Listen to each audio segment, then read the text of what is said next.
banyak jalan yang ditempuh oleh para sufi. Di antara yang sudah disampaikan tadi ada mahabbah, ya, cinta. Itu sama kedudukannya juga dengan istilah-istilah yang lain seperti ma'rifah, ya.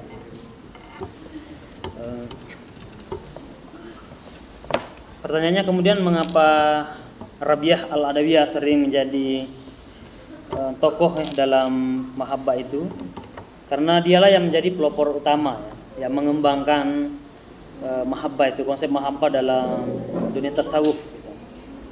Meskipun di tokoh-tokoh yang lain seperti Hasan Al-Basri, ya, yang kita dalam sejarahnya itu sempat meminang Rabi'ah Al-Adawiyah dan itu tidak mau, ya. Termasuk gubernur dari Basrah juga sangat mencintai Rabi'ah Al-Adawiyah, meskipun pada mulanya itu adalah budak. Dia seorang budak yang dijual, ya, oleh majikannya. Kemudian suatu hari majikannya itu mengalami ketersentakan, kekagetan, ya, ketika Rabi'ah Al-Adawiyah berdoa, misalnya salah satu doanya, ya Allah, pada saat ini aku rela menjadi budak, ya, tetapi seandainya aku bebas dari perbudakan ini dari manusia, maka aku hanya semata-mata akan mengabdi kepadamu. Itu janjinya, dan keluarlah cahaya, ya, yang dilihat oleh majikannya waktu itu di kepala Rabi'ah Al-Adawiyah, dan besok harinya dibebaskan oleh majikannya. Dan ada tanda-tanda, ya, ada tanda-tanda yang hadir. Nah, tanda-tanda seperti ini bukan semata-mata dari Rabi'ah Al-Adawiyah saja. Tentu juga ada pengaruh dari orang tuanya. Bagaimana orang tuanya menjaga kesucian, ya, kemudian menjaga makanan minumnya, termasuk orang tuanya sangat menjaga untuk tidak meminta-minta kepada siapapun. Dalam sejarah, ya, Rabi'ah Al-Adawiyah ketika lahir, lilin yang ada di rumahnya pun juga tidak ada. Kain untuk membungkus Rabi'ah juga tidak ada. Ya, begitu miskinnya orang tuanya, dan dia hanya berdoa, ya Tuhanku, semoga tidak ada orang yang membantuku, ya. Semoga ketika saya mengulurkan tangan dan tidak ada orang yang membantu saya, ya, karena dia tidak ingin dibantu, ya, dia ingin kerja sendiri, usaha sendiri, karena dalam bantuan itu dia tidak tahu apakah itu dari sumber yang halal, apakah syubhat, ya, atau haram. Dia tidak ingin itu. Ya, bayangkan dari orang tuanya itu sudah membangun itu. Dan Rabi'ah Al-Adawiyah ditinggal kedua orang tuanya di saat masih kecil, ya. Kemudian dia dijual sebagai budak. Lama-kelamaan dia melakukan spiritual, ya, di Basrah, ya, waktu itu pada abad 8, dan menjadi gadis yang selalu mendekatkan diri kepada Tuhan, ya. Dan banyak sekali, ya, kisah-kisahnya yang sangat populer sampai hari ini, tidak mencintai sesuatu yang selain daripada Tuhannya. Itu konsep mahabbahnya. Tentu konsep-konsep yang lain juga sangat berpengaruh, seperti ma'rifah, ya. Ma'rifah misalnya tokohnya Imam Ghazali, ya. Kalau Rabi'ah Al-Adawiyah itu juga memiliki perguruan, ya, memiliki semacam pondok, tapi banyak santrinya, ya, banyak pengikutnya. Ya, semata-mata ingin menghindarkan diri dari cinta dunia. Dan itu mungkin yang pertanyaan-pertanyaan yang hadir juga tadi, bagaimana mungkin kita bisa sampai ke wahdah al-wujud misalnya, ya. Dan kita pahami wahdah al-wujud itu tidak semua sufi pun juga bisa sampai ke sana, ya. Hanya tokoh-tokoh tertentu saja. Wahdah al-wujud seperti Al-Hallaj, ya, itu juga susah dijelaskan, ya. Susah dijelaskan kalau orang belum merasakan itu kesatuan dengan Tuhan. Ibarat ada ulama yang mengatakan, ibaratnya kalau orang bercermin itu bukan lagi dirinya yang dilihat, tapi Tuhannya. Itu kalau orang sudah sampai ke sana, ke wahdah al-wujud. Kalau di Indonesia juga pernah ada seperti itu konsepnya, seperti Syekh Siti Jenar, ya. Dan bayangkan pengalaman spiritual seperti diceritakan ke banyak orang, itu kan dianggap melenceng, ya, dianggap tersesat. Tersesat bagi orang yang belum mengalami itu, yang tidak mengalami. Tapi orang yang mengalami, ya, itu adalah suatu perjalanan spiritual. Dan tokoh-tokoh yang lain yang sehebat dengannya itu tidak merasakan itu. tidak seperti Syekh Siti Jenar. Dari sekian banyak wali-wali yang lainnya itu tidak merasakan seperti apa yang dirasakan oleh tokoh seperti Al-Halas tadi. Al-Halas itu yang terkenal misalnya ana al-haq ya. Akulah Tuhan. Ketika berkata akulah Tuhan, orang-orang kan pasti wah ini syirik ini musyrik itu. Masa mengatakan dirinya kepada banyak orang akulah Tuhan. Kita paham bahwa yang berbicara itu bukanlah dirinya, dia sudah menyatu dengan Tuhannya. Dan apakah itu ada? Itu adalah ilmu tasawuf yang bisa menjelaskan itu ya. Bagaimana perjalanan seseorang bisa sampai ke sana. Nah, tentu banyak tahapan-tahapan ya, yang cukup tahapan sederhana dulu yang bisa kita jalankan. Misalnya kalau orang yang mau mendekati ma'rifah ya, seperti misalnya Imam Ghazali itu sebagai tokoh utama juga di dalam ma'rifah, selalu memancar cahaya ma'rifah padanya dalam segala sikapnya, karena itu sikap wara ya, rendah hati ya, selalu ada pada dirinya.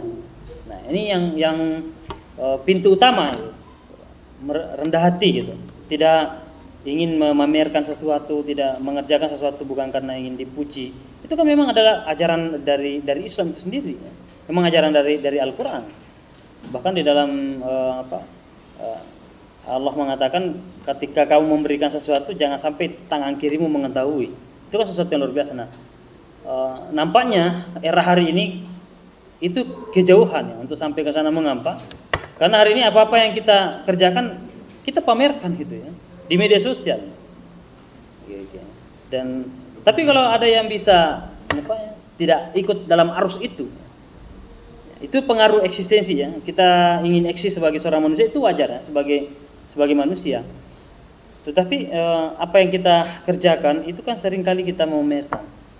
Tapi mungkin saja jangan niat memamerkan, tetapi niat berbagi ya. Nah, itu juga tipis-tipis itu ya, niat berbagi. Ada teman saya mengatakan ini hanya menyimpan momen gitu ya, menyimpan momen. Tapi kan tipis itu ya, menyimpan momen dengan memamerkan itu susah ya. Beli rumah istilahnya hanya menyimpan momen aja ya di Facebook ya. Beli mobil ya. Tapi susah kita apakah betul ya hanya betul-betul menyimpan momen tapi kok dilihat semua orang gitu ya, lihat banyak orang. Itu yang agak susah ya. Tapi bukan berarti tidak. Justru hadirnya teknologi hari ini itu memudahkan kita untuk yakin adanya Tuhan dan yakin dekat dengan Tuhan dibanding penjelasan masa lalu. Misalnya di dalam surah Yasin sering dibaca ya, Allah akan membangkitkan dan kemudian hari Allah membangkitkan orang yang sudah meninggal itu dan jari-jarinya bersaksi gitu, ya kan? Kakinya bersaksi. Bahkan jari-jari bersaksi itu zaman Rabi' al-Adawi itu sebenarnya masih susah untuk dijelaskan itu. Tetapi hari ini kan tidak ada yang susah dijelaskan, justru lebih mudah.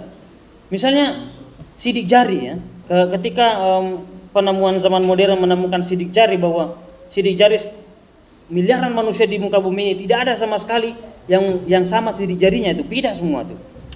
Dan ketika melakukan kejahatan itu bisa diusut tuntas ya sidik jarinya, dan itu ketahuan tidak ada samanya, orang itu benar tuh. Sesuai dengan sidik jarinya itu bersaksi. Nah itu kan Allah sudah menyampaikan itu dalam Al-Quran dalam surah Yasin, bahwa jari-jarinya pun akan bersaksi. Nah kalau di zaman abad 8, abad 9 itu masih sudah dijelaskan tuh. Tapi masa kini itu bisa dijelaskan secara ilmiah. Mestinya orang hari ini tuh lebih spiritual tuh. Ya, lebih dekat pada Tuhannya, lebih percaya pada Tuhannya dibanding masa lalu.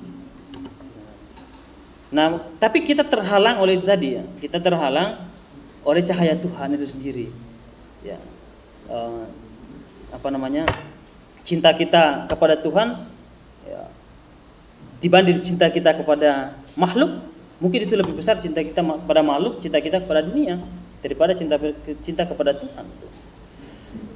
Itu yang menjadi perjalanan ya. Tapi tidak semua juga dulu orang menjadi sufi. Begitu banyaknya juga dulu ulama, tapi kan hanya beberapa orang menjadi sufi. Nah sekarang juga begitu, tidak semuanya harus menjadi sufi. Tapi bisa kita pelajari cara-cara para sufi dulu mendekatkan diri pada Tuhannya. Itu kan cara saja ya, cara mendekatkan diri pada Tuhannya. Rabi'ah al-Adawiyah berbeda cara pendekatannya ya. Kemudian Imam Al-Ghazali juga berbeda ya pendekatannya pada Tuhannya. Dia menempuh filsafat dulu, kemudian masuk ke tasawuf gitu. Bermacam-macam ya perjalanan seseorang untuk sampai ke sana itu. Tetapi ada juga yang mengatakan bahwa ibadah tertinggi bukan sekedar dekat sekali kita dengan Tuhan sehingga lupa ke dunia. Itu bisa dibuktikan dengan Isra Mi'rajnya Rasul itu hanya sepertiga malam. Padahal Rasul itu ketika istrinya meninggal ya, Siti Khadijah meninggal, kekasih yang sangat dicintainya, bahkan ketika sepanjang hidupnya dia monogami ya. Rasulullah itu tidak mau sama sekali menduakan Siti Khadijah ya. Begitu sangat cinta kepada seorang berumur ya. Itu artinya Rasulullah itu tidak menikah bukan karena faktor biologis, bukan karena dorongan seksualnya. Itu karena memang hati dari Siti Khadijah sebagai tempatnya, sebagai tempat pelipur lara bagi Rasulullah ya. Sampai-sampai ketika dia meninggal itu selalu dikenang. Bahkan ketika dia menikahi Siti Aisyah pun selalu cemburu ya. Karena apa-apa sering disebut Khadijah itu. Begitu cintanya Rasul. Nah, kalau Rasulullah itu menikah karena dorongan seksual, maka tentu dia menikahi gadis-gadis yang lebih muda itu ya, pada cinta pertamanya itu, pada kasih pertamanya. Tapi kan ternyata tidak. Mau dikatakan juga cinta Rasul kepada Khadijah karena kekayaannya, bukan, karena itu dihabiskan untuk kegiatan dakwah. Jadi harta kekayaan dikumpulkan Rasul sepanjang hidupnya berdagang, kemudian bosnya itu Khadijah ya, akan membawa barang dagangnya Khadijah ya sebagai penyetop utama. Kemudian bosnya ini ya, Khadijah ini kan sebagai seorang bos sangat tertarik kepada Muhammad karena kejujurannya, kepandaiannya, kelihayannya dalam berdagang, itu kan luar biasa ilmunya itu. Nah, seorang sufi apakah menjadi seorang sufi semuanya harus ditinggalkan? Tidak begitu ya. Sebagai menjadi seorang sufi nggak mesti meninggalkan semua, tapi kita mengerjakan dunia dengan dibawa cinta kita kepada Allah itu. Jadi Allah duluan. Artinya jangan bertransaksi sesuatu yang tidak baik ya, sesuatu yang haram itu pasti sudah di dalam Al-Qur'an, itu dihindari. Nah, sepanjang itu kita bisa menghindari, itu boleh-boleh saja ya. Ada harta yang melimpah atau ada harta yang kita dapatkan disedekahkan ya, bangun panti asuhan, bangun kegiatan-kegiatan sosial, itu sangat bermanfaat itu. Dan ketika istri yang sangat dicintai itu Rasulullah itu meninggal, Siti Khadijah meninggal, kemudian pamannya juga yang sering membantunya juga meninggal, maka dia merasa kesendirian dan Tuhan menghiburnya ya dengan membawa ke Sidratul Muntaha ya, bertemu dengan Tuhan gitu. Dan selama ini memang itu yang dirindukan ya, berjumpa langsung dengan Allah itu. Ada yang mengatakan Nabi Muhammad berjumpa langsung fisiknya, ada yang mengatakan itu jiwanya ya, yang diperjalankan tuh. Ya, yang diperjalankan tuh. Macam-macam versi, tapi istilahnya dia ketemu Tuhannya itu. Tapi hanya sepertiga malam dia turun ke bumi. Maka kalau orang yang menempuh tasawuf mengatakan puncak tertinggi dari kebahagiaan adalah bersatunya antara Tuhan dengan hamba. Maka mungkin perjalanan Isra Mi'raj itu membantah ya. Tidak ada cinta yang paling hebat kecuali bertemunya hamba dengan Tuhannya, yaitu Allah ya, sebagaimana konsep Rabi'ah al-Adawiyah cinta itu, kemudian konsep ma'rifat misalnya, atau konsep wahdatul wujud sekalipun yang mengatakan bahwa sudah bercampur antara Tuhan dengan hamba. Tetapi Rasulullah juga itu ya, bercengkrama langsung dengan Allah, bahkan berdialog tentang sholat itu ya, dari 50 rakaat sampai tawar menawar tuh ya, sampai 5 rakaat. Ketika nabi-nabi yang lain sudah menegur Muhammad, ya Muhammad, mengapa engkau menerima begitu saja apa yang disuruh oleh Tuhanmu, yaitu 50 rakaat, nanti kesusahan umatmu itu. Itu tawar menawar sampai jadinya 5. Ya, itu kan berdialog langsung. Tetapi sepertiga malam itu Rasulullah itu kembali ke bumi, berdakwah di Taif, dia membimbing umat, yang membangun masyarakat, membangun Madinah. Itu susah payah. Mengalami beberapa pertempuran yang dihadapi, dan Rasulullah menjadi pemimpin. Nah, kalau seorang sufi benar mengatakan bahwa puncak tertinggi kebahagiaan adalah menyatunya antara Tuhan dengan hambanya, Maka Nabi Muhammad ngapain capek-capek balik ke dunia gitu, ke bumi? Ya, mesti kan tinggal saja di sana bersama Tuhan. Tapi kok ternyata kembali, kalau dari versi pendekatan sosiologinya, bahwa Rasulullah itu memadukan antara sufi dengan ranah sosial. Tidak boleh timpang itu. Jangan sampai kita lupa ya. Kan suatu waktu kan ada kisah yang sahabat Rasulullah itu menangis terus-menerus anaknya di rumah karena bapaknya pergi terus ke masjid, tidak pulang-pulang itu. Bahkan dia katakan begini, ya Rasulullah, saya ingin menantangmu. Kamu kan sering berpuasa Senin Kamis. Saya ingin berpuasa terus-menerus. Saya ingin sholat terus-menerus. Maka apa kata Nabi? Ketika engkau sholat sesuai dengan waktunya, sesuai dengan kebutuhannya, sesuai dengan perintah Tuhan, kau sholat tahajud, kau sholat 5 waktu, kau berpuasa sesuai dengan perintah dalam Al-Quran, kemudian kamu kembali meninggalkan masjid itu bekerja dan menafkahi anak istrimu, maka itu jauh lebih banyak pahalanya dibanding kau terus berdiam di dalam masjid itu. Nah, itu kan artinya bahwa Rasulullah tidak begitu sependapat ketika semua hidup ini hanya untuk spiritual. Ya, ada ranah sosial itu. Ya, ada keluarga yang perlu diperhatikan. Nah, tentu dalam perhatikan keluarga tadi seperti pekerjaan apapun, berdagang ataukah mengajar ataukah di kantor dan macam-macamnya, ya itu tadi kita menghindari sesuatu yang syubhat ya, apalagi yang haram ya. Yang syubhat aja dijaga, apalagi yang haram. Nah, kalau sudah menjaga seperti itu kan adalah latihan-latihan yang dilakukan oleh para sufi. Nah, makam yang terbaik ya. Kalau makam itu artinya makamat itu artinya tangga yang terbaik yang dinaiki ya adalah makam Muhammad itu. Karena dia akan dibangkitkan di hari kemudian memberi syafaat ke umatnya itu. Yang mendapatkan syafaat ini kan tidak semua gitu. Mengapa tidak semua? Yang syafaat itu seperti ini misalnya, ada Anda punya baju bolong ya, berlubang, kemudian Anda tambal itu seperti syafaat begitu. Jadi tidak semudah itu mendapatkan syafaat. Orang selama hidupnya tidak mau sholat ya, tidak mau puasa ya, bulan Ramadan tidak puasa, sholat 5 waktu jalan tidak sholat, tiba-tiba besok hari kemudian hari ingin mendapatkan syafaat, kayaknya itu susah ya. Karena syafaat itu menambal sesuatu yang sudah ada fondasinya gitu. Ya seperti tadi, kainnya sudah ada ya, celana Anda sudah ada, cuma karena bolong itu ditambal tuh. Itu seperti itu syafaat. Jadi jangan mengandalkan syafaat Rasul itu, ya. Mentang-mentang menjadi seorang Muslim mengandalkan syafaat Rasul pasti akan selamat, tidak, belum tentu gitu. Ya, belum tentu. Jadi, kita harus melaksanakan dulu perintah Tuhan. Ada yang kekurangannya, itulah yang akan menjadi kesempurnaan di kemudian hari ketika hak dari Rasulullah itu sudah dapatkan, yaitu memberikan syafaat itu.